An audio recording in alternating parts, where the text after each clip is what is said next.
Welcome to the Graces of Catholic Education podcast. I'm your host, Maria Pardini, and today I'm honored to introduce my guest, Andrew McCloskey, president of the Ambassadors Fund for Catholic Education, a transformative force in our region for nearly 6 decades. Founded in 1967 by Andrew's great-grandfather, Matthew H. McCloskey Jr., a renowned building contractor and U.S. ambassador to Ireland, the fund began with a $500,000 gift to strengthen secondary education rooted in our Catholic faith. Since then, it's awarded over $63 million to support schools, parishes, and innovative programs across the Archdiocese. Renamed in 2020 to reflect its broader vision, the fund now champions bold ideas, including support for special needs students and groundbreaking initiatives like my very own Project Graces and our new teacher formation program called Beacon Academy. I've had the privilege of working with Andrew on these projects funded by the Ambassadors Fund, and I can tell you, he's a visionary leader who carries forward a family legacy of faith and generosity. As a St. Joe's Prep and Notre Dame graduate, a dedicated father, and a faith-filled Catholic, Andrew embodies the same priorities his great-grandfather set: family, faith, and friends, while guiding the fund toward a future of innovation and inclusion. Andrew, I'm so grateful you're here to share the story of the Ambassadors Fund, your family's legacy, and your vision for Catholic education. Let's dive in.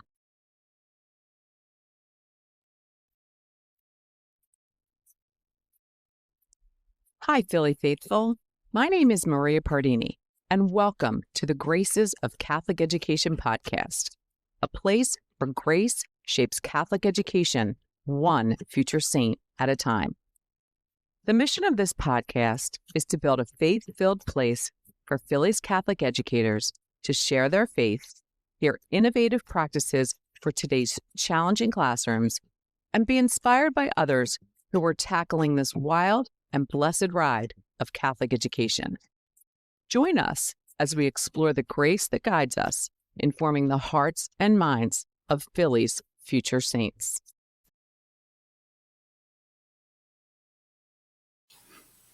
All right. Well, thank you very much for coming today. How are you? I'm good, thank you. This is a great office. It's a great space. I love my logo. This is the first time this has ever happened on the podcast. So thank you very much for the setup. You're quite welcome. I love it. All right. So before we start, we'll start with a prayer, and then we'll get into how we start everything in Philly, if Wonderful. That's okay with you. All right. Thanks, Andrew. In the name of the Father, and of the Son, and of the Holy Spirit. Amen. Lord, thank you for this day. Thank you for the gift of the McCloskey Foundation, the Ambassadors Fund, started by the McCloskey family. I am so blessed to be able to be here with Andrew today. Please bless this conversation. Have the Holy Spirit send him down upon us to guide our thoughts and our feelings about all the wonderful things that Andrew is going to share about his family and his legacy in regards to Catholic education. We're so grateful for the opportunity. And we ask this as we do everything in your name, through Christ our Lord. Amen. Amen. In the name of the Father, and of the Son, and of the Holy Spirit. Amen. All right. Well, thanks again for coming. Thank you. I'm honored. All right. Well, it's my pleasure. So we're going to start where we start. Everything in all conversations in Philly, we start, where did you go to grade school? Where did you go to high school? Where you're from? Everything like that. So tell me how it all started. Okay. So Catholic education for me started at Rosemont School of Holy Child. Okay. It was called Holy Child back then. Up until 5th grade, and then journeyed over down Montgomery Avenue down to Waldron Academy for boys. Spent 6th, 7th, 8th grade there, and then kept on going east to St. Joe's Prep, proud Prep alum. Yeah. And then headed, the Magus. Yes. Yeah. And then it headed out west, out to the University of Notre Dame. So boy. The funny thing about my education is it turns out I followed my father's footsteps. And that's kind of, he was certainly an incredible role model for me. But I was the only one that ended up of my family going to Waldron. He graduated from Waldron. And he went to Waldron too? He was a proud St. Joe's Prep alum and also a Notre Dame alum. And as it turns out, later in life, I joined him as a partner and coworker. So yeah, really a wonderful role model for me. But my educational journey really just followed my father's. And work for him. Hopefully works for me. Yeah, exactly. I talk a lot about in this whole podcast, I talk about a lot about it in my trailer about legacy and how important and how prevalent it is in this area, especially when it comes to Catholic education. There's so many people out there who literally did what you did, who went to the same schools as their parents and even their grandparents. And I think that that's part of what makes Philly Catholic education so special, because it's so ingrained into our very being. Sure. Yeah. Yeah. I mean, I probably didn't have a choice of high schools. I mean, that was kind of embedded in the McCloskey family. Yeah. We're going to go to the prep. I did have choices of colleges, but I'm glad, Notre Dame was a great fit for me. So, it was wonderful to kind of follow the legacy of my father and, it's so cool. I love it. All right. So kind of let's start with the Ambassadors Fund. You are the president. What is your title now of the Ambassadors Fund? I'm the current president of the Ambassadors Fund. So there you go. So let's take us back. Tell us the whole story for people that don't understand or don't know or aren't aware, like where, your great grandfather started this and how it all came to be and what inspired him to do this. Yeah. So maybe I can tell you a little bit about him. So absolutely. Matt McCloskey Jr. was my great grandfather. And, he was the grandson of Irish immigrants, and they came to Ohio and then to Philadelphia, and they settled in the area. And he was one of 8 kids. He got his Catholic education in Philadelphia. Turns out I learned this is really fascinating.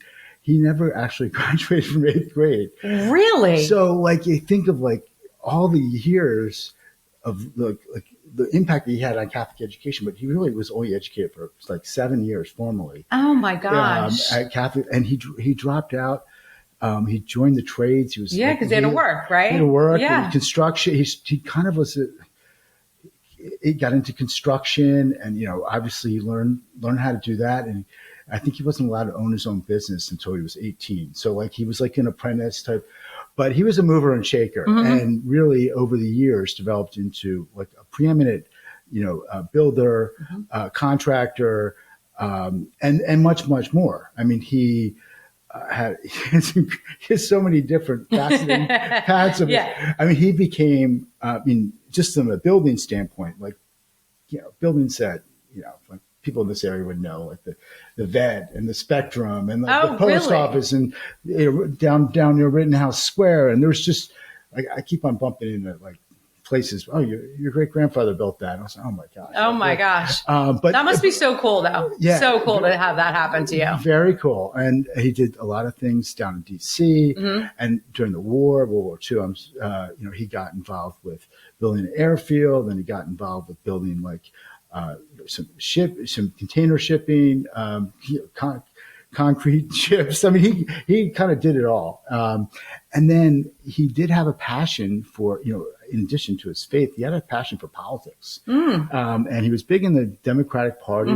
He was a trusted fundraiser. I feel like I saw a picture of him on a website with John F. Kennedy. Well, that's where there's a story there, because he was later in his life, he was asked to be ambassador to Ireland. And so it was Kennedy, President Kennedy who asked him? Kennedy. Okay. Well, so he was the Democratic treasurer. And we have these notes from President Truman and President Kennedy about how he, was instrumental in raising money. He's considered the father of the 100-plate dinner, which I guess is now a $10,000. Oh, right. It's a Bitcoin. Right. We've evolved a little bit, right? Yeah, we've upped the ante. Yes, but he was. So actually, the story goes with regards to ambassadorship. Kennedy had offered and said, would you want to work? He's he really didn't really enjoy, didn't want to be political, but Right. as he kind of reflected, he's like, man, Ambassador to Ireland would be, and apparently like Kennedy, I think even asked him before he even knew, but he said, if you can tidy up like the democratic finances, and next thing you know, like a year later, he was appointed ambassador to Ireland. And the amazing thing was he got to host JFK. JFK promised he would come see him. And so he was the U.S. ambassador to Ireland when JFK made his, this is the favorite son coming home. Yes. And Matt McCloskey was there to greet him and hosted him in the embassy. And the two of them, like, they were thick, like not thick as thieves, but they were just tight. Like, they were very, and they had a lot of respect. Well, they had similar stories too, that like they came from the same. Yeah. I mean, it just kind of seems to fit that Kennedy and him would. Yeah. They really be friends. They hit it off. So, and so that's how, so that's how he became ambassador to Ireland, and probably like the crowning, achievement of his career. But I'd say like this legacy that he's left with Ambassadors Fund is as great, if not more, of an impact that it can, because it continues to have impact to this day. So we'll get into that, I guess. So how do you think he got like his love of Catholic education? Like, where did that, or was it more philanthropy and he evolved in Catholic education? Like, how did that happen? I have this wonderful book that was written. It was an autobiography of my great grandfather. So I do get to hear a lot of the stories, and a lot of Latin's written in there. But his faith was so important to him and embedded like from his parents, really. As you know, parents are so critical in the faith formation of their children. And he had wonderful Catholic parents, and he just had a love of his faith. And, he put it, right there. And when he said, I owe everything I have to my faith. And so, the funny thing is that the idea for the ambassadors, which was really there was actually a foundation he actually started before that. So this is like breaking news. That's not anywhere on the website. I never saw that. We're going to I'm trying to keep it in chronology here, but back in like 1949, he started what's called the Martin de Porres Foundation. It's still serving the Catholic Church here in the Archdiocese of Philadelphia to this day.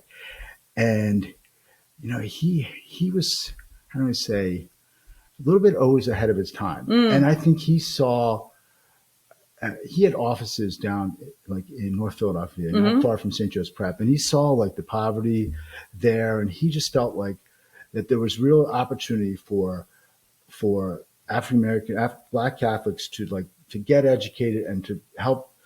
Like his vision for that foundation was really to provide, scholarships and opportunities for African-American Black Catholics to go to college. And it was specifically devoted to that at the time. And the idea was that if that's how you're going to break the poverty, the cycle of poverty, and also just like informing future leaders, future Catholic leaders, go back in their communities, also just raise everybody up. And he was a very egalitarian. He really didn't have any airs about him with regards to, race, creed. He was true. Like there's stories in that book about how, one of his coworkers came in and said, said something bad about a Jewish contractor, and he just reprimanded them like, don't you dare do that. But he was a man of like very high moral compass, and he felt that everyone should have the opportunity of an education, regardless, especially a Catholic education. So that the Martin de Porres Foundation that predated the Archdiocese Education Fund at the time. So just to kind of, you're going to hear two things. Like the Archdiocese Education was its former name, and then we'll fast forward to like the 2000s when we had a name change, the Ambassadors Fund. But the Archdiocese Education Fund was really set up kind of uniquely to be a first of its kind endowment for like an archdiocesan school system. And that was the first of its kind in the United States, from what I understand. And obviously we're still in existence today, Yeah. trying to make a difference. And Well, you are definitely making a difference. I mean, that is something. What a tribute, though, to him and his vision. Do you think he had any idea? Like, do you think, did your grandfather ever say anything, or your dad ever say anything about like that? Oh, he knew that this was going to be big, or he didn't, or. I learned stories about, I was very young when he passed away. Right. I was probably like, I think I was like maybe 3 years old. Right. So I don't have any real memories of Right. but I do have all the stories that I heard over the years. So, the stories were more about, him as ambassador and him with Kennedy and things like that. Right. I really didn't like, my parents kind of kept us insulated from like knowing like the extent of like, yes, I can see that. And frankly, he was very modest with his philanthropy. And frankly, when you think about it, he set up the Archdiocese Education Fund. Didn't have his name on it. He was the pretty much like the main donor, and I read in the book like they had to look hard and wide to find like anything that had his name on it. So he was very humble, and like he just felt that charity, should, best charity is anonymous. That was his real philosophy. So I guess that's part of like what was instilled like to my grandfather and to my father, is that a lot of that charity like I didn't really know about. And I've come to learn about it and appreciate it over time. It strikes me as that like the Bible verse. I'm not a good Bible verse quoter because I never know what chapter and where it comes from, but the phrase good and faithful servant, it sounds like that's, to me, that kind of describes what your great grandfather was. He just put his nose to the grindstone and did what was needed. He saw a need and he fulfilled it, and he just did his job. When he saw something, especially if it was building related, I mean, the story, like he gets to the embassy and like out of his own pocket, he's like, oh, the plumbing's outdated. Like, and he writes a check, and he gets the contract. He's overseeing all the contractors at the embassy. Like, and there's the church at his ancestral home in Dungiven, Ireland, like was complete disrepair, and he was like, he just fixed it. He'd drive up there, and be talking to the pastor. He's like just send me what and he'd be sending contractors up there to get the work done. But like he was a guy that just got things done. And they always said like his Matthew H. McCloskey, the H was for like hurry. So he'd be sitting here like, okay, once it's over, like right, exactly. But, I love that. Yeah. So if you had to talk about what you think in the past has been one of the most impactful grants that even what your great grandfather started and your grandfather, what do you think the most impactful grant has been over the course of the longevity of the fund? Good question. I would probably say, like, at least let's just say back in the 80s, 90s, I'd say there was a blocks grant. Okay. I think it was in the early 80s, and it was about $800,000. I believe that really helped get blocks up and running. And I think that the beauty of that was that like this was not your foundation, my foundation. This was like a foundation to support, Catholic, and it was business leaders of all types that could come. And as we fast forward to today, we know that EITC and Blocks is a major operator in helping bring EITC dollars. They bridge the gap between the state, the business owners, and the schools. They're right in the middle. Right. And they're helping, bring, I think it's close to over $100,000. Oh, yes. And can you imagine how large a foundation would have to be to actually endow that much support? I mean, statewide, it's like over $600 million. So, the fact that we live in a state that has that incredible, opportunity for that type of public support that can get into the hands of students and families that want to have choice and choose Catholic education, that's incredibly powerful. Yeah, it really is. I mean, without that money, we would not be able to do. I don't know how we would function without that money. I mean, I don't know how that would happen. Yeah, roll back to like when we were kids, like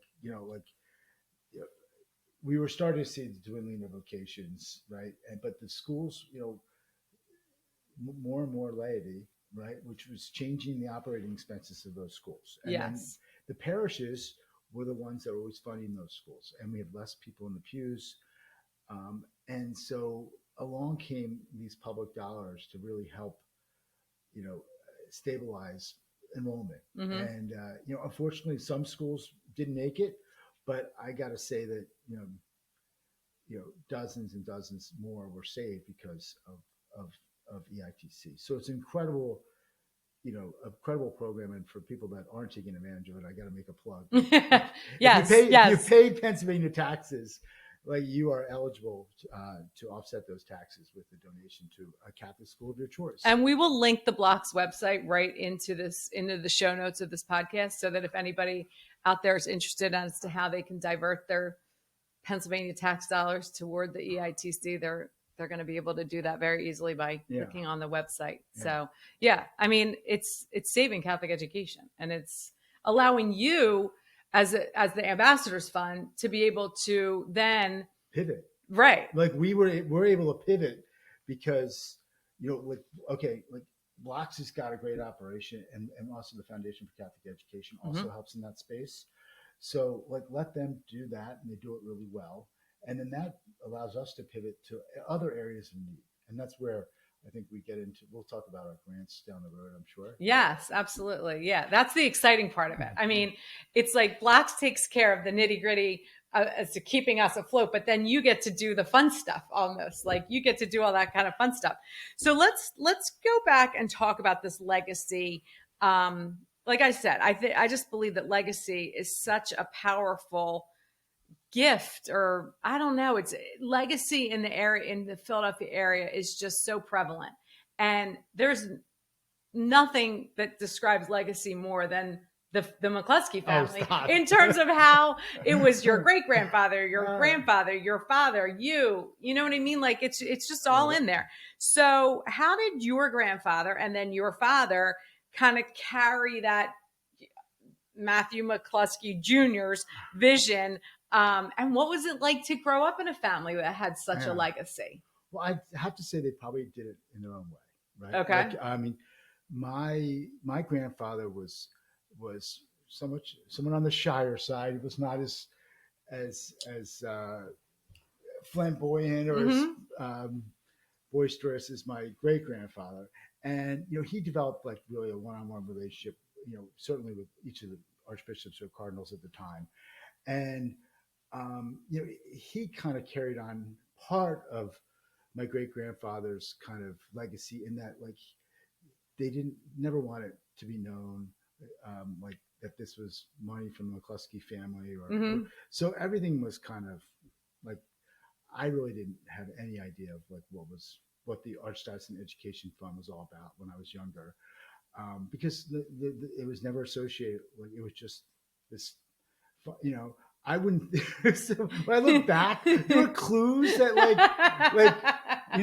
I mean, we were like the family that would like go to the Eagles game. Like we pick up my grandparents, and they're like, we got to stop and pick somebody else up. I'm like, it's like, oh yeah, it's we got to go to the Cardinals residence, and so we'd like be picking Cardinal Kroll up to go to on CLN, like hop in the family station wagon in the back. I'm like going to the Eagles games, like go Birds. So that was like, and then I guess and my father, my grandfather, they both had different ways to do it. Like and they both set the example for the next for their children, right? So my grandfather also, he started the Sarah Club of Philadelphia. I don't know how much you know about Sarah, but Sarah is a Catholic organization that promotes vocations to religious life, and it was a cause that was very important in my family, especially my grandfather and my father. And my grandfather he started a chapter in Philadelphia. He later became like international president. And my father was the Philadelphia chapter president. He became international president.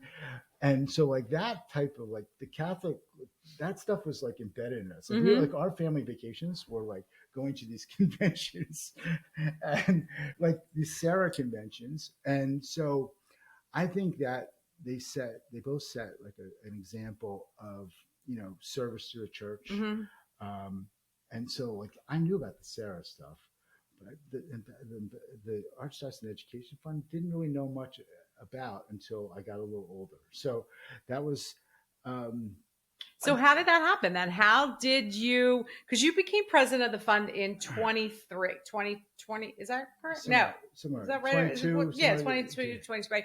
So, but you, obviously before then you've had, how did it start? Like, how did it start for you? Like the way it works is that it's a kind of a nice little partnership between like the members of the McCloskey family and the Archdiocese. So, I mean, we're what's called a supporting organization. So we support the efforts of the Catholic Church, specifically around Catholic education.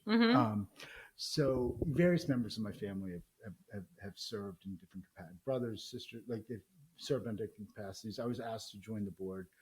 I don't know. I think it was probably in the mid like 2007, 2008. Sometime around then. And I was also working with my father at the time, so I kind of like at that point I really started to understand what his role was, and he was somewhat new to, as president, and I kind of, but in those days we weren't even a grant making organization. We were still doing more operational support. So I'd have to give credit to family members, brothers, and we started to ask like more questions in a good way, like because we were seeing that schools were closing, and there was church was in crisis, and we weren't actually getting a lot of information about how the money was being used. So it's just pretty basic, like we're writing these nice checks, but like okay. What's happening? If schools are closing, like, are we really making a difference? And I think fast forward to when Archbishop Chaput was the new Archbishop, I think he wanted to take a different direction, and he felt that really this was more. He treated us like it was more like a family foundation, even though technically it's a supporting organization. And he said, you're right. You deserve to have more transparency and know what's going on. And he did not think it was a great idea to have like this ongoing operations support. He felt like we did need to change things up, and that the Ambassadors Fund, or at the time Archdiocese Education Fund, could be really a source for innovation. And I think our family agreed. Like we said, like what. Staying the same is not really right. It was like the perfect storm at the perfect time when things kind of, you were like, we saw a need and we wanted to change things, and he agreed. And so we kind of said, okay, well, we don't want to pull the rug out from under you, but let's start like peeling off, a certain amount of support each year, and just turn it around. And so like, it's now grants. We're still going to support you in the same dollar amount, but now it's going to be with grants. Right. And so that really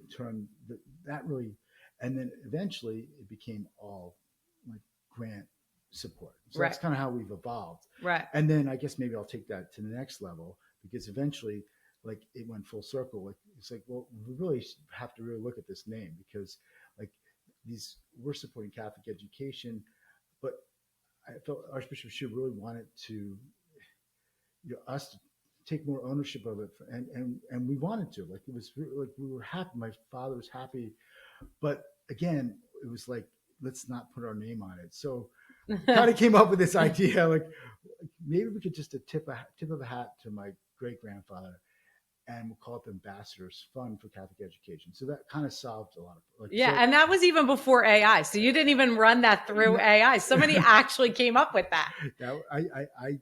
That was my suggestion. Was it really? No, that was. No. Oh my gosh, I love that. I did not know that. It was really, that was a testament to him, and it was because of his generosity. I mean, I don't know if we mentioned it, but he gave good portion of his estate to fund this as his legacy. So,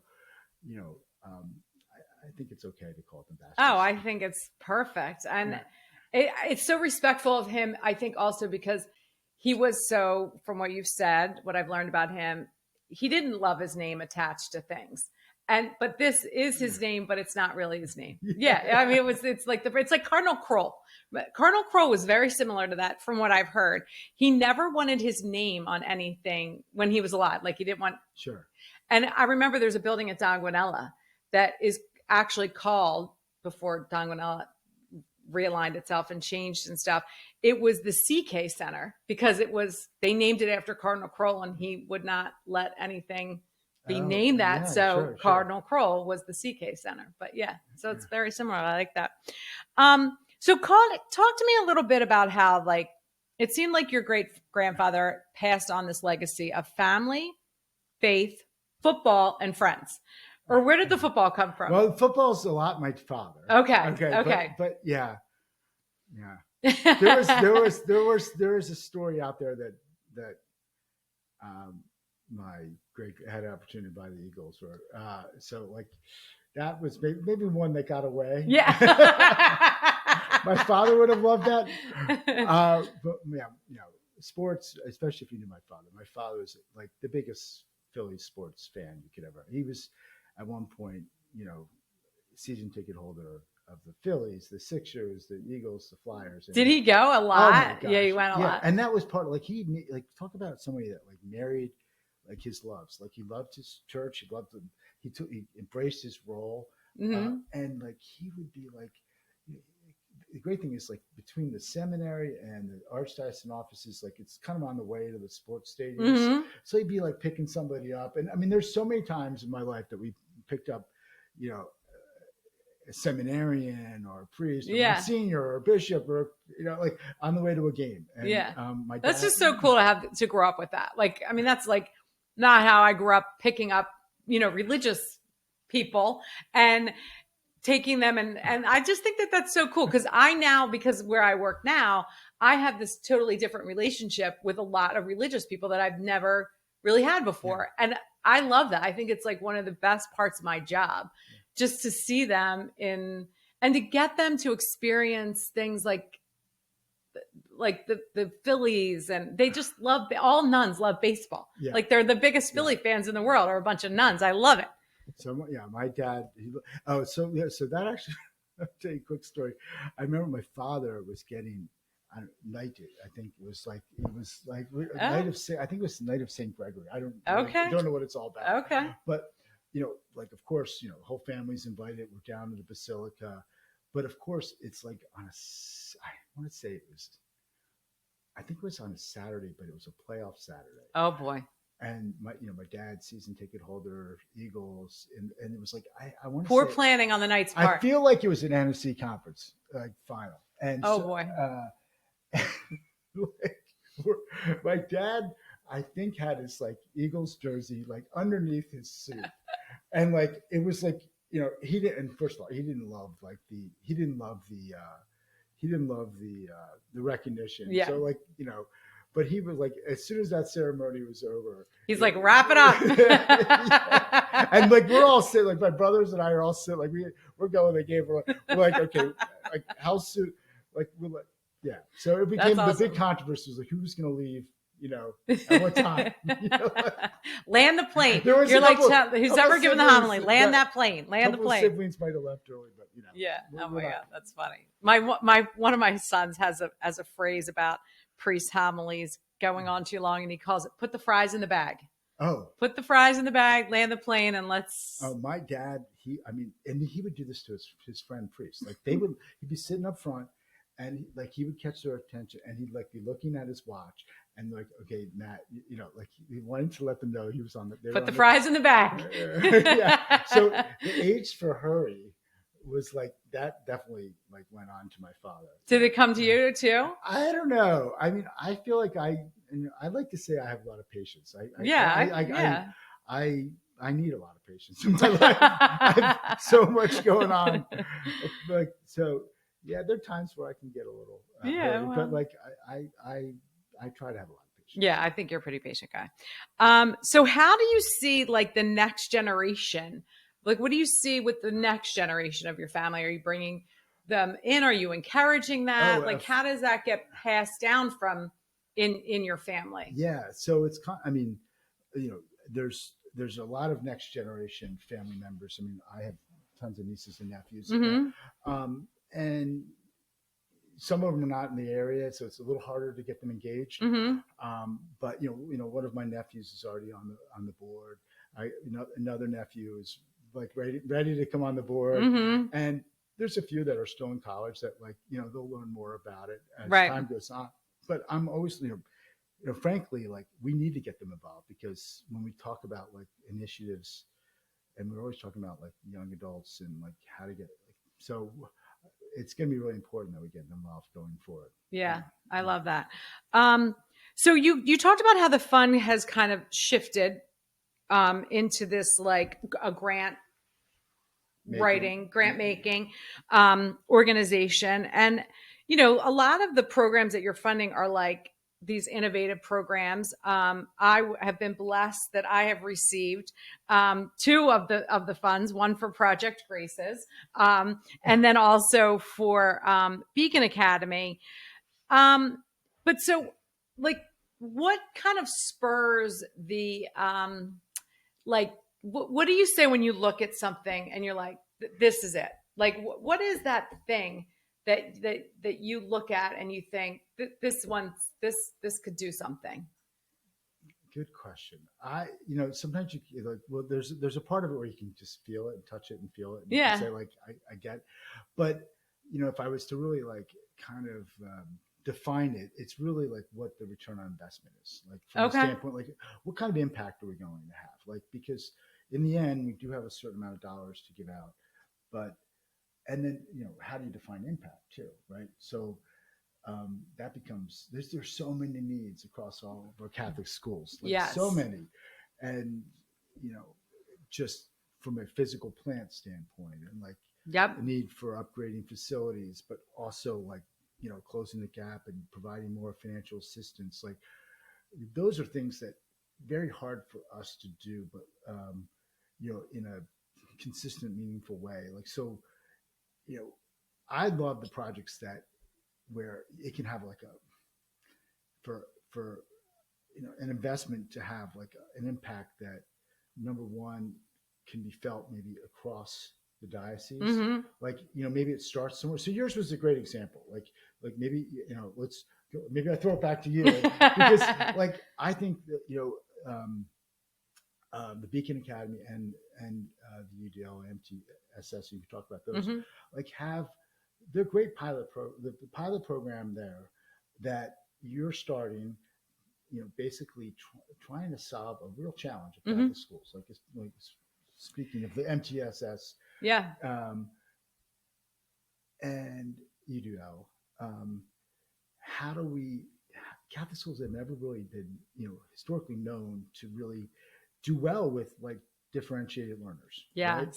And like when you came to us with that grant, it hit home, because I have a learner like that in my house, and he would have benefited immensely from a classroom that was designed to support kids like him. And there's many others out there, and I think it's parents are understanding maybe earlier in life that their kids are a little different learners, but you're the expert. So I mean, but the teachers, your program is an innovative way, but not necessarily completely out of the blue. Like, it's researched, like, and you're bringing professionals to coach up these teachers. And then really the amazing part of that was how we could get it to spread, within the schools and then to other schools. So maybe you can kind of throw it back to you. Yeah. I mean, it really came out of the need that I saw when I first started in the Archdiocese, in terms of like, I kept going out to schools and teachers were saying, we have these students in our school, they belong in our school, but we don't know how to meet their needs. They're different needs than they were 5, 10, 15 years ago. And so I believe that the answer to that really lies in universally designed structures and universally designed classrooms and universally designed schools, where all students can learn. You take the barriers that we know are out there, and we eliminate as many barriers as we can. Yeah. And we have to support the teachers. And, and that's the easy thing to say. The hard thing is to say, well, how are we going to do this? Yeah. And I think that the pilot program is such a great aspect of that, because we can start small. We can see the impact. We can work with that small group of 24 teachers now that can say, well, this worked. This class was too much, or this wasn't enough. Or I loved that we met for 2 days in June. The 2 days that we are meeting in August is too late. It needs to be earlier. We can sort out all those details. And we are getting tremendous coaching from the people, from the organizations. And these teachers are like rip roaring ready to go. Yeah. They're like excited to start the school year.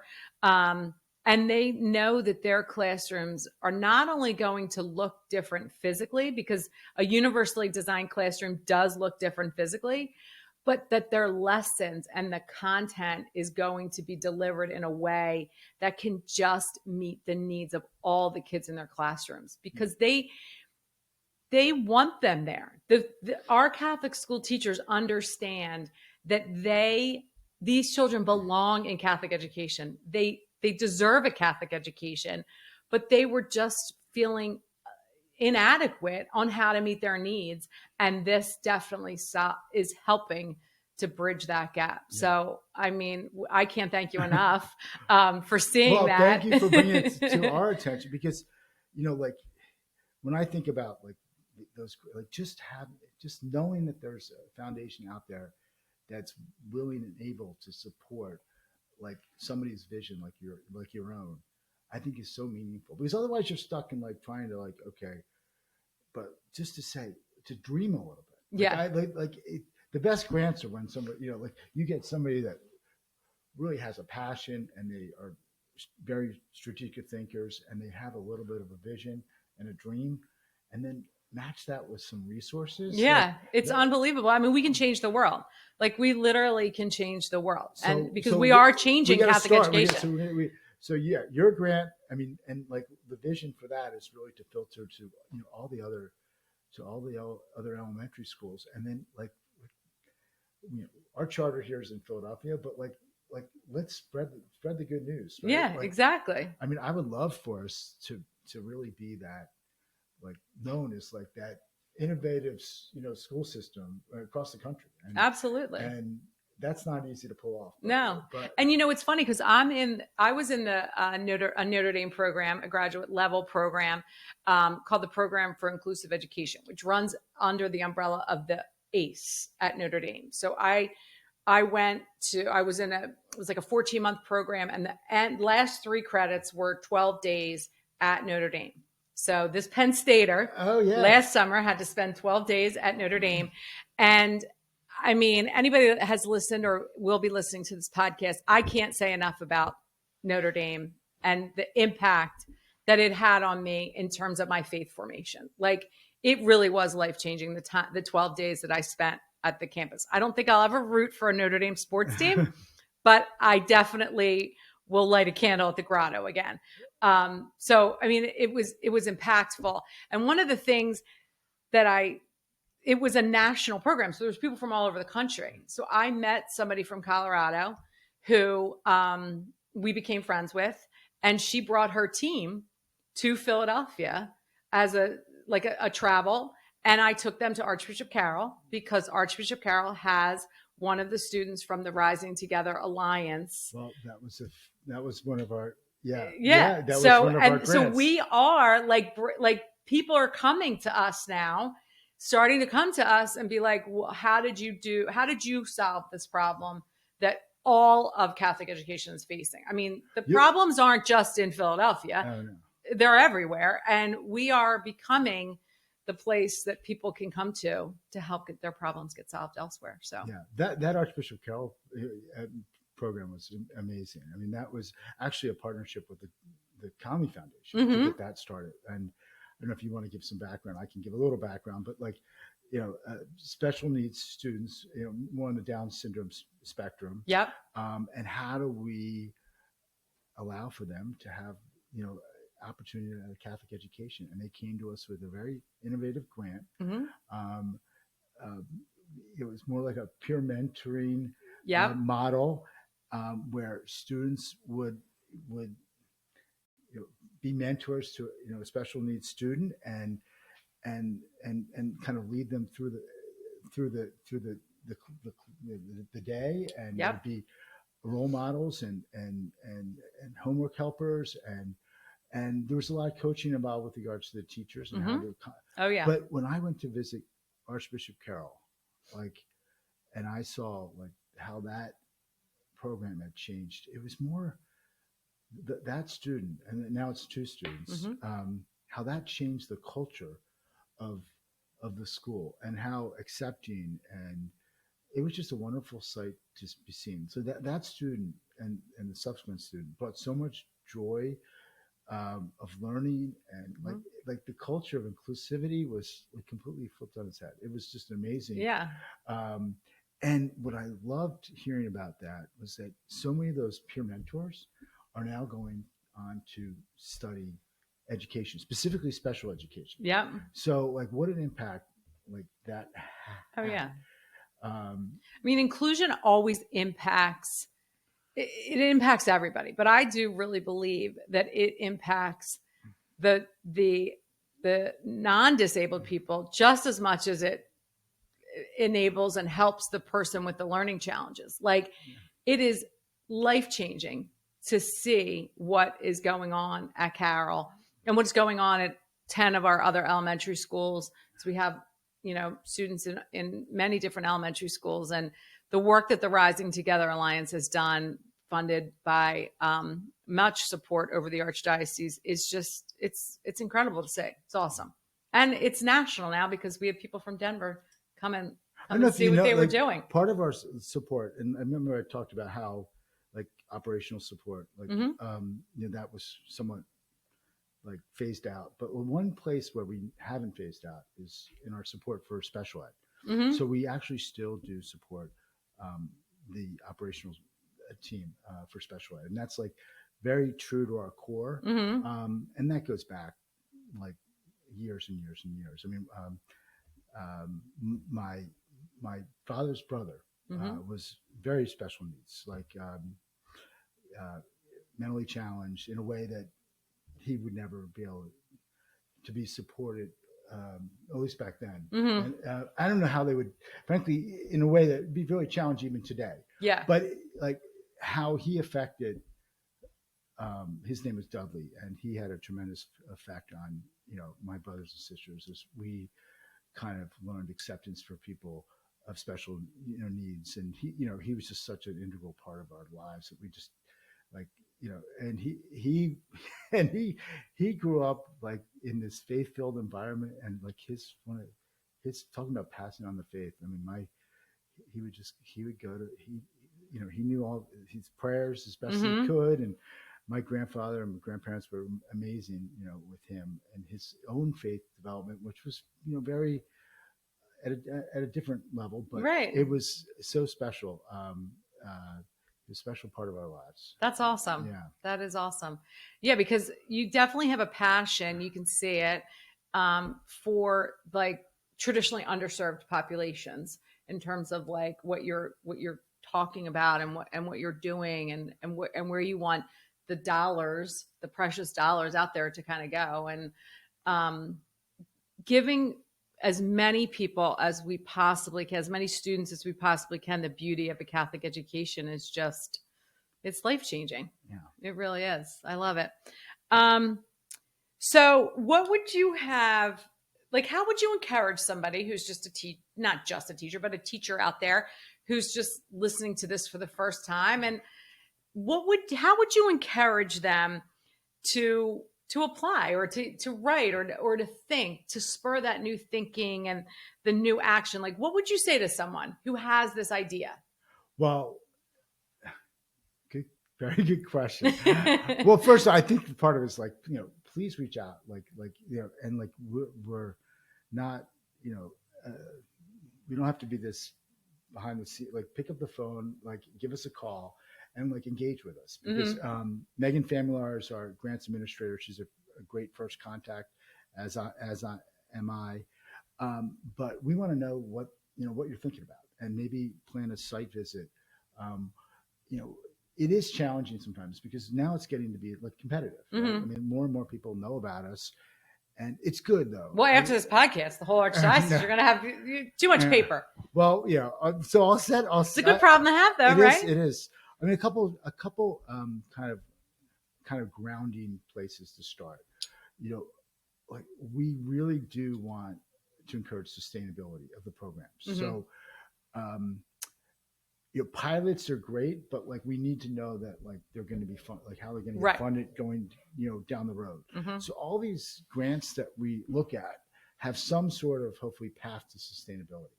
Okay. So, and that's always sometimes tough to define. But it could be that you just need to kind of test out a program, but then if it works, we know where the funding is coming from. Right.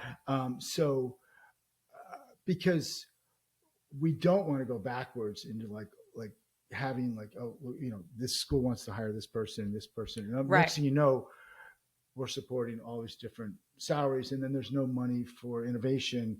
So like we like to, on our end, have like a new kitty every year to potentially match with like some great programs. But probably the most important thing is like that sustainability piece. That's important. But then it also has to tie to like, what's going to make an impact. And like, as we like to say, there's a couple of pillars that are really important to us. I mean, where I feel like some of the grants that have had the most impact, like, leadership development, whether that's like for your administrators, for your teachers, like that's money well spent.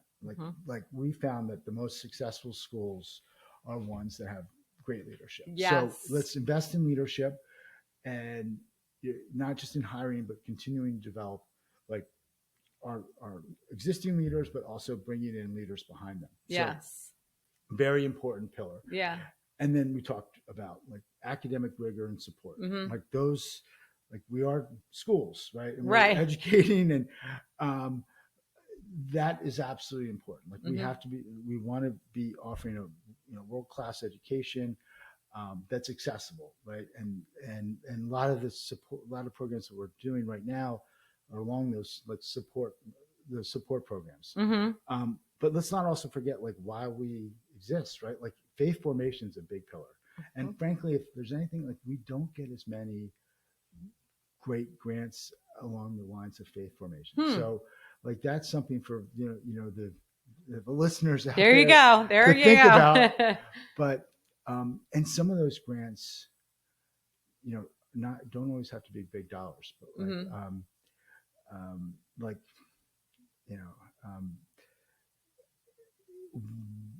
we exist because we're Catholic schools. Right? Like we are trying to spread the good news, spread the faith, and we can't remember why we exist, right? So, when I go to visit a school, I want to feel it. Like I want to feel like the culture, and the retreat programs, and like there's so many great opportunities out there, forming.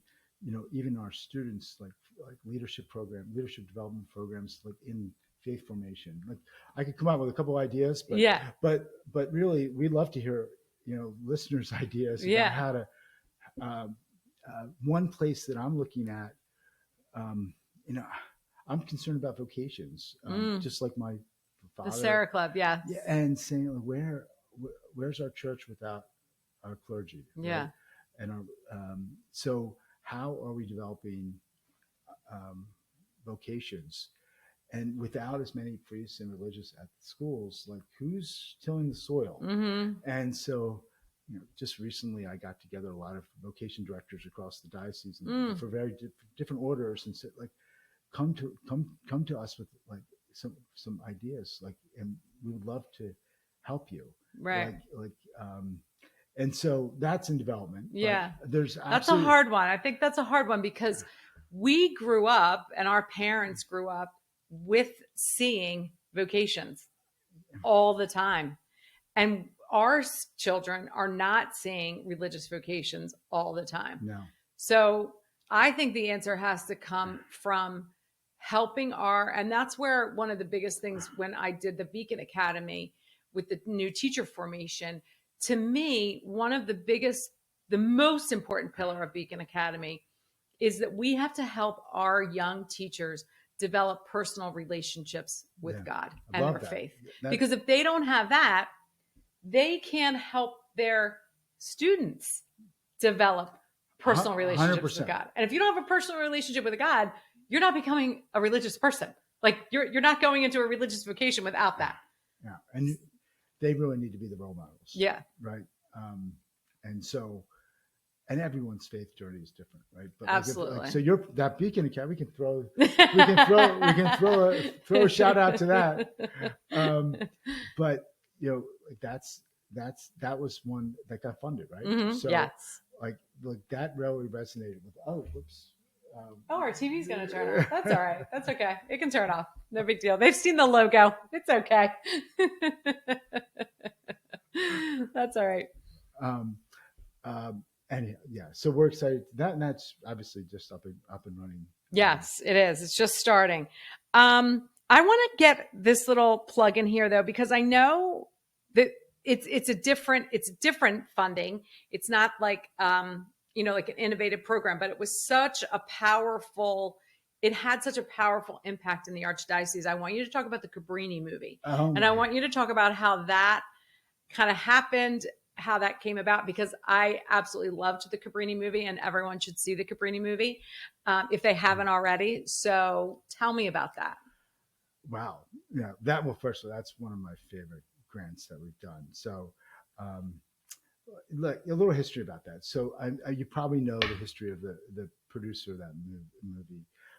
Is a family friend, Eustace Wilkington, Mm-hmm. like legendary business leader, Catholic philanthropist, like family man, like his family is incredible. Yeah.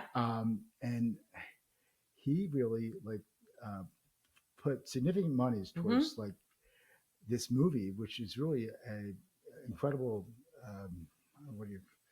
masterpiece film. Oh, absolutely. About his favorite saint, Mother Frances. Yeah. And I'd heard about it.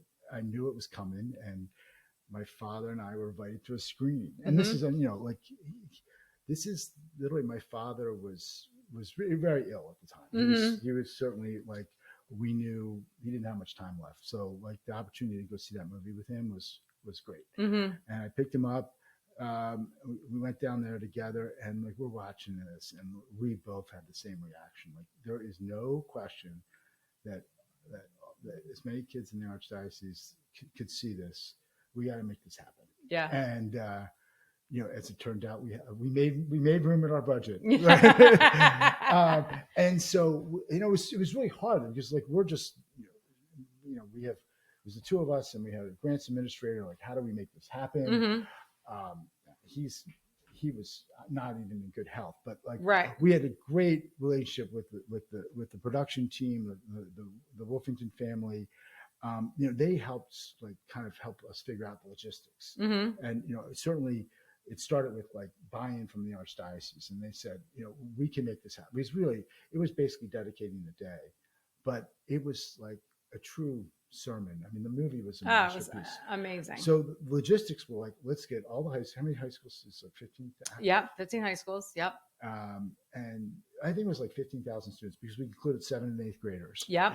And they said, so we were going to pay for the busing, mm-hmm. and we were going to pay for the all the movie tickets, and just and each school kind of had to work out yes. when and where to see it. I'm going to give a plug to Sister Margaret Rose yes. From the Office of Catholic Education because she really worked really, really closely and worked tirelessly on the logistics of how that was all going to come to fruition. She did an excellent job on that. So we can't have a podcast without mentioning Sister Margaret Rose. One of my favorite moments in the last couple of years was going to see a screening with her, and she had her own screening with all of her IHM sisters and friends. And it was I was in a room with my mom, my wife and probably 200 sisters watching that movie. That is great. That is something. And the hoots and hollers were incredible. Yeah. That movie was, and what, the feedback we got from it was the absolute best, feedback we got, like what a difference that made. Because like you talked about all these examples, and you talked about like the teachers being an example. Well, like here is a Catholic saint that like has an incredible story, an incredible example, and it's a really good movie. Oh, I mean, aside from the Catholicism part of it, anybody can go and watch that movie and get something out of it. It's available on Netflix, all the streaming We'll services. link it. We'll link it. Streaming services. Absolutely. But, the nice thing about that was, well, first of all, I think like so many of the students like went there thinking like, oh, what am I doing? Yeah, right. But like they came back like on fire. On fire, yep. And it was amazing. And that also became a model because the folks at Cabrini are also like, they are partnering with other archdioceses and other foundations to actually do the same thing. The beat goes What movie's on. next? I don't know. Ask Mr. Wolfington what's his next favorite saint? Yeah, we need another one. We do. We need one a year. Catherine Maybe Drexel. once every 2. Yeah, there you go. Catherine Drexler, Blessed Carlo Acutis, who's going to be a saint. That would be a good one too. Yeah. So that was a lot of fun, and also just like it, the widespread nature of that, like touching, and I kept on saying we have no idea the dividends that will pay down the road, but like that movie has touched people's lives in a way that we'll find out years to come. Yeah, absolutely. So, what's your vision for the future of Catholic education? My vision. And in terms of being the president of the Ambassadors Fund, like you have to have a vision. No, what is it? So, well, a couple things. I mean, on one hand, I would love that, that we talked about that earlier. It's like the Archdiocese of Philadelphia being known as innovative and at the helm of new initiatives in Catholic education. Really, like, I'm looking at like how do we create this second renaissance in Catholic education here in the Archdiocese of Philadelphia? But like the vision is like we can't do it alone. Like absolutely, like, for us specifically, like if we could, like if some of the projects that we put in place can inspire other donors, like, I'd love what I'd love is like 20 years from now that there are like half a dozen other foundations that have been set up that have been inspired by some of the projects that we've done. I mean, that's, not unheard of. John Conley was a wonderful, friend and business friend of my great grandfather, and the wonderful work that their foundation's done. Who's going to do that in this generation? And to have them leave their legacy for Catholic education, because we can pivot. Like there's room for plenty of seats at the table, but we both know that there's a lot more that can be done. So I think that, but the bigger vision is that like these schools, they all need to have endowments and they all need to be able to be sustainable. I would love to be able to rely on, Pennsylvania, like tax dollars, but like, we don't know what that looks like, in the future. Right. So we have to as we think, from a financial standpoint, helping the schools really, become more sustainable. And that's really like, starting their development efforts, it's hopefully graduate from the bake sales, and we're on to, things like, estate planning, plan giving, annual campaigns, and bigger impact fundraising for the schools. I think that has to be a big part of it.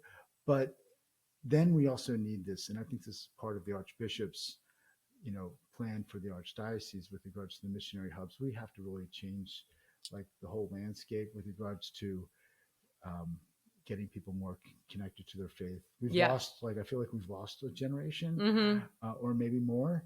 And that's a huge challenge. So I'm excited about the Archbishop's missionary hubs and how we're connecting into them. But that has to happen. We really need to find ways to connect the younger generation back to their faith. Yeah. And I really do believe that a big key to that is really the educators that we are putting in front of those students every day. Like the future of the Catholic Church lies in the students that are in our Catholic school system right now, and the ones who can't get to our Catholic school system for a variety of reasons. So I think that that's why it's so important that the works that you are doing are funding ways to bring other people into our Catholic school system that have been not welcome. Not that they weren't welcomed, but they just we couldn't figure out a way to where to put them. And now we are just welcoming them, and we're figuring out as we go along and offering it up to the Holy Spirit. Because, I always say we have 16,000 hours from the time kindergarten to 12th grade, 16,000 hours to get these souls to heaven. And, it's not an easy job, but due to works like that, the legacy of your family, it definitely, when we all work together, we get closer to the ultimate goal. Yeah, it's awesome.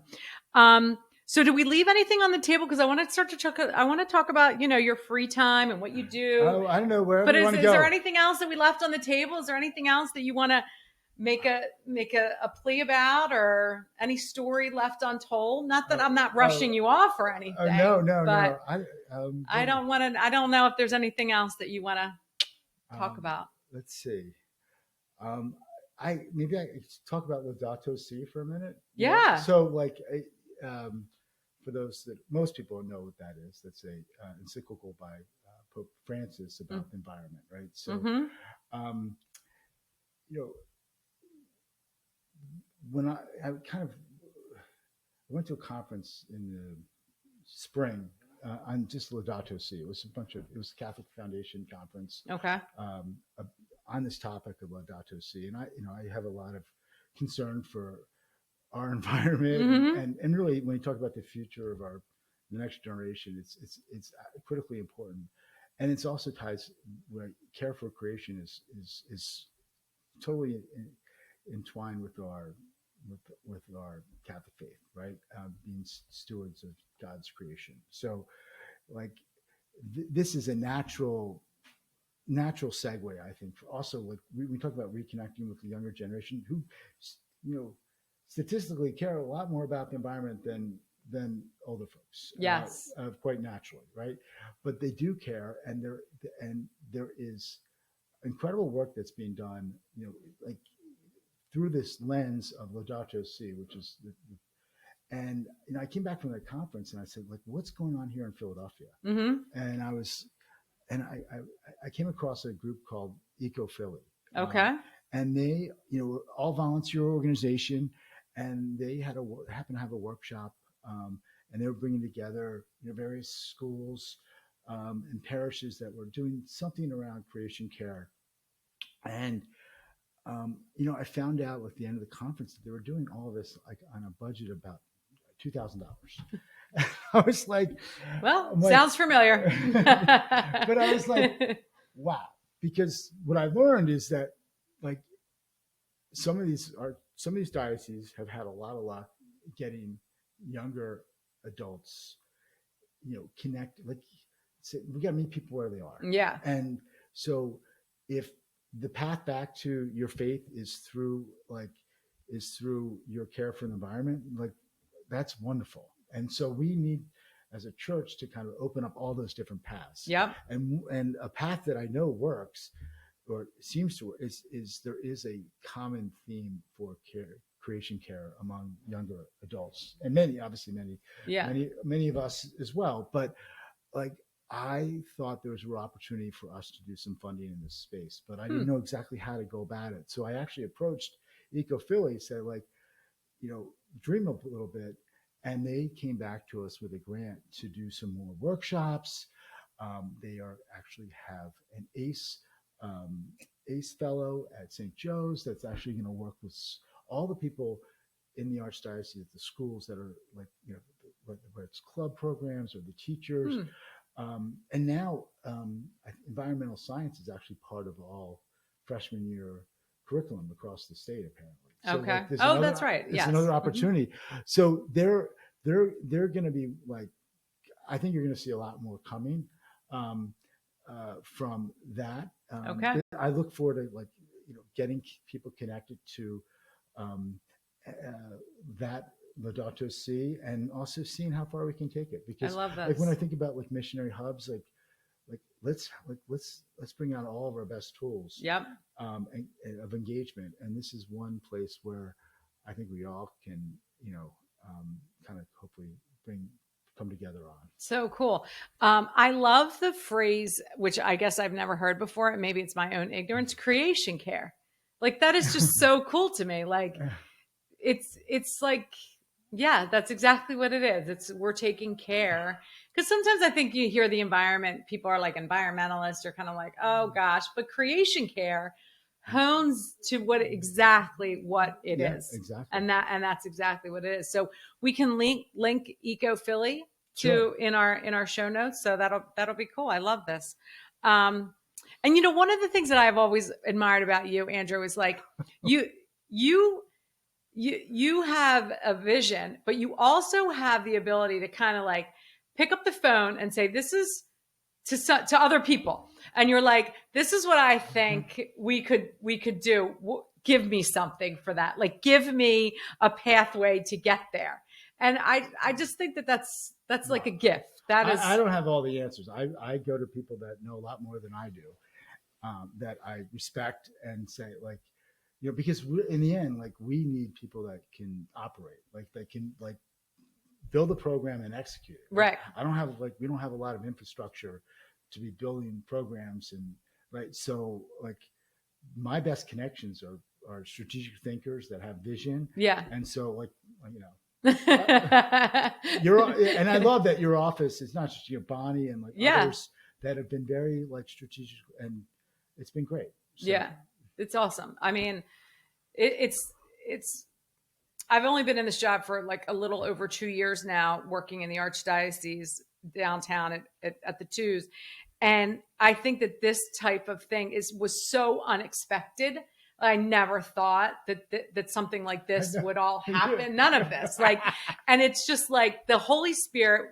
I used to say the Holy Spirit works in mysterious ways. And now I'm like, the Holy Spirit literally like hits me over the head every single minute of my day. I never knew that this was my path in life, but yeah, I'm embracing, I do feel like it is my path. Yeah. I feel like I'm the same way. Like we are exactly where we're supposed to be. Yeah. Yeah. He definitely works through us and puts us where he wants our feet planted. Yeah. So it's so cool.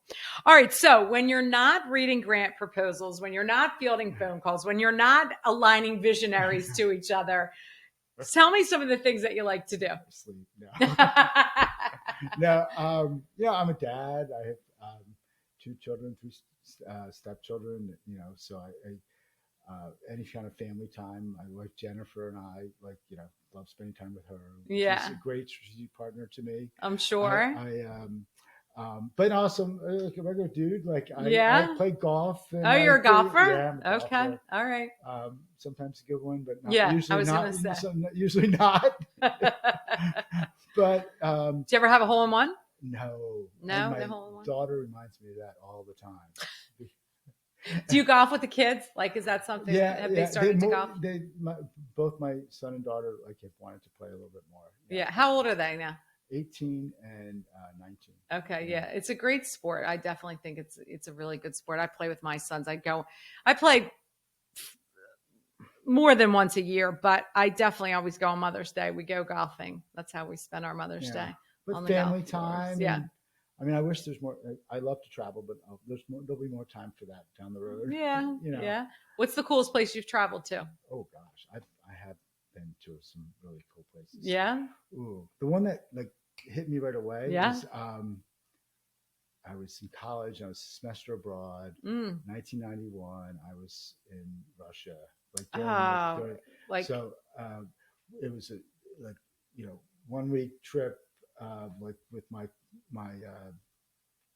college, friends, and we went to Russia, and they somehow let me I was a photographer. I still am a photographer, but somehow they let me go do my own thing for a day. Okay. And I got to explore Russia on my own with a camera.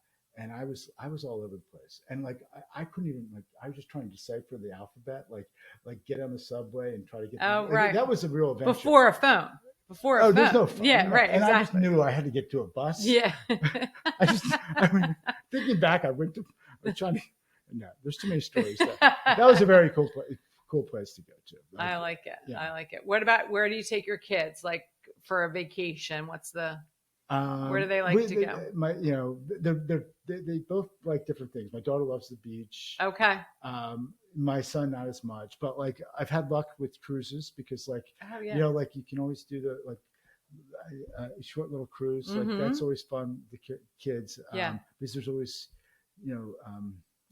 different excursions. Yeah, it's something for everyone. Cruises are very universally designed. Yes. Yeah, they come from very universally designed. They do. Imagine, They always have there's not one size fits all on a cruise ship. They're designed to have still I have a lot more travel to do with my kids. Yeah. And my wife. Cool. Yeah. Yeah. I like that too. And they're so much easier when people are older, but now they have their own designs on where they want to go. Yeah. Yeah. I have a 21-year-old and a 17-year-old. So we're in the same ballpark.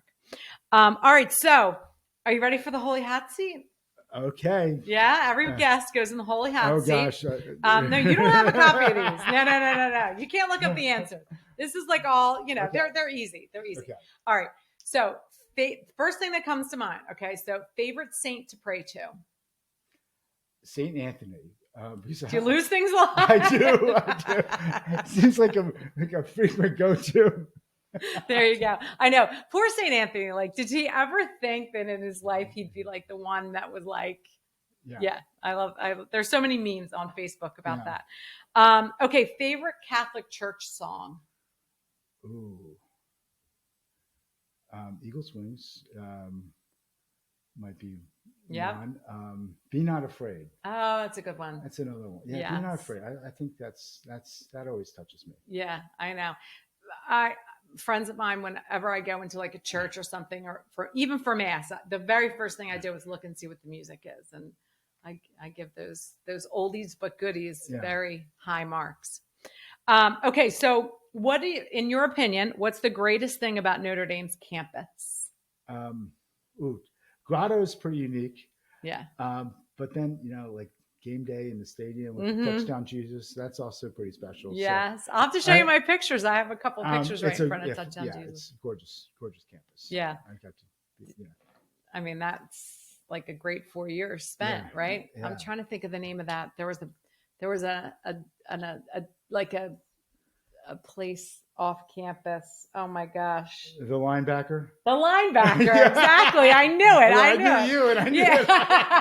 It had to be the linebacker. Yes. I actually didn't go there, but I drove by there.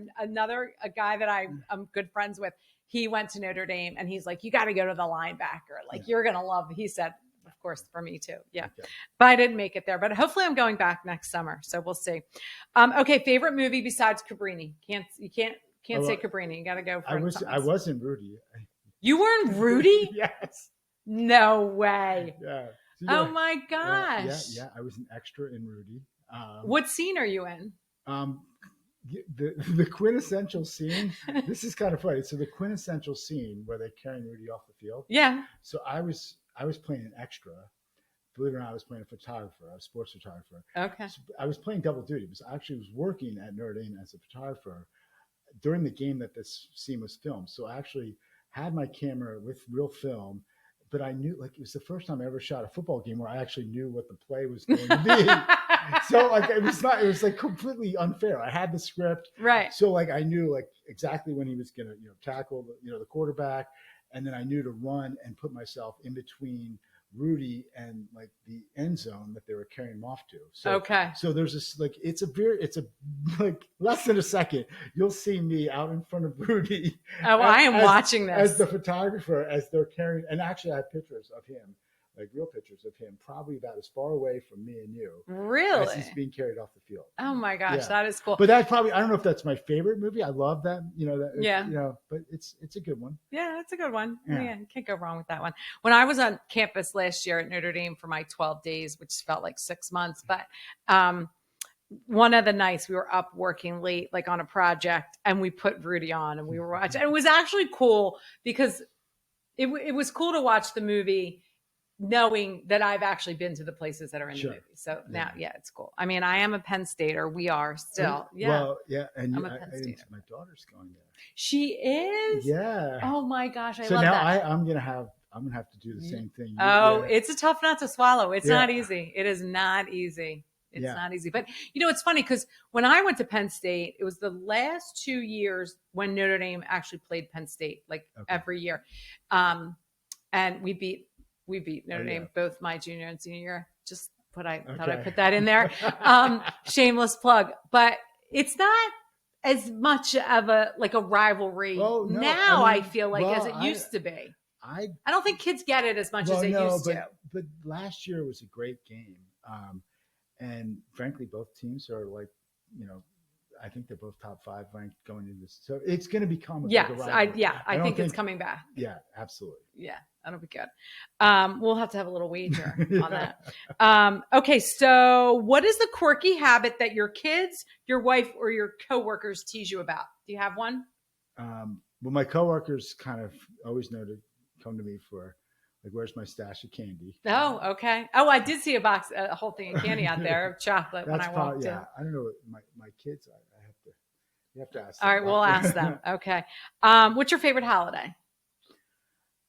Thanksgiving. Oh. Yeah. Okay. I mean, not a Catholic holiday, but it's it doesn't family. have to be. Yeah. It's family football. Yeah. Faith, family, football. Yeah. Okay. What's your favorite children's book? The Giving Tree. Oh my gosh, mine too. I love that one. Know, it's it's so great. So great. Yeah, it is. And I remember being read it, and I remember reading it to my kids. So. Oh yeah, 5th grade, Sister Geraldine at St. Coleman John Newman read The Giving Tree, and maybe it was 2nd grade because I had her to 2nd grade and 5th grade. So I don't know if I got it read to me in 2nd or 5th grade, but I have not forgotten it since then. Okay, if you could have dinner with a famous person, who would it be? Is there? I don't know. I feel like I mean, Jesus Christ. I mean, okay, he's famous. I don't know if you get any better. Yeah, than that. Could you do that? Yeah. I mean, that would be so cool. I mean, but that's a big ask, That is a big ask. Yeah. So maybe I don't know. I'd be curious to sit down with any of the apostles, think about St. Peter, what is being in the upper chamber and what that was like, unbelievable between day 40 and 50. Yeah. What was going through, because that was some dark times for them. They didn't really, but no, I would really, that so fascinates cool. me. Do you watch The Chosen? I've only caught a couple. Yeah, I gotta start. You really should watch The Chosen, because I think that one of the things I love about The Chosen is that it gives such a very good descriptive visual image of what you could actually really think went on. Yeah. And the last season that's out, I don't know what number it is. I think it's 5 or 6 that's actually out, is it's the name of that season is called The Upper Room. And it's all about the Last Supper and his entrance back into, it's really good. It's good. All right. Yeah. Bonnie is going to totally be ridiculous. I talk about The Chosen all the time, and my office is please stop talking about The Chosen, but I cannot stop with the shameless plugs of The Chosen. Okay. Favorite snack food? Oh, anything sugar related. Oh, I love that. Okay. What was your favorite Catholic school tradition? I don't know the favorite one. I know the one I love. I still love the uniforms. I don't know if I was a favorite when I was there. I think we always got excited for the May procession. Yeah, yeah.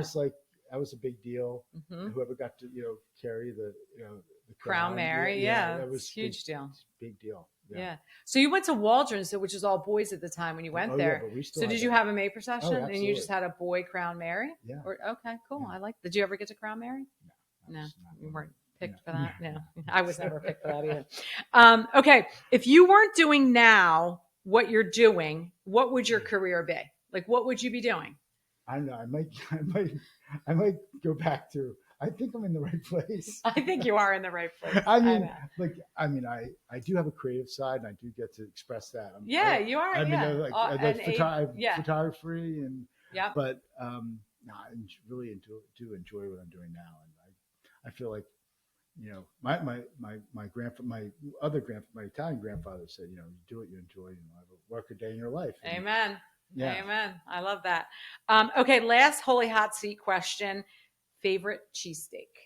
Where do you get your favorite cheesesteak? I haven't had one in a while, but I always like the Jim steaks. But that's mine too. Yeah. Okay. I like Jim's because they cut up the meat. Yeah. I like the meat cut up. Yeah. I need that. Yeah, I do too.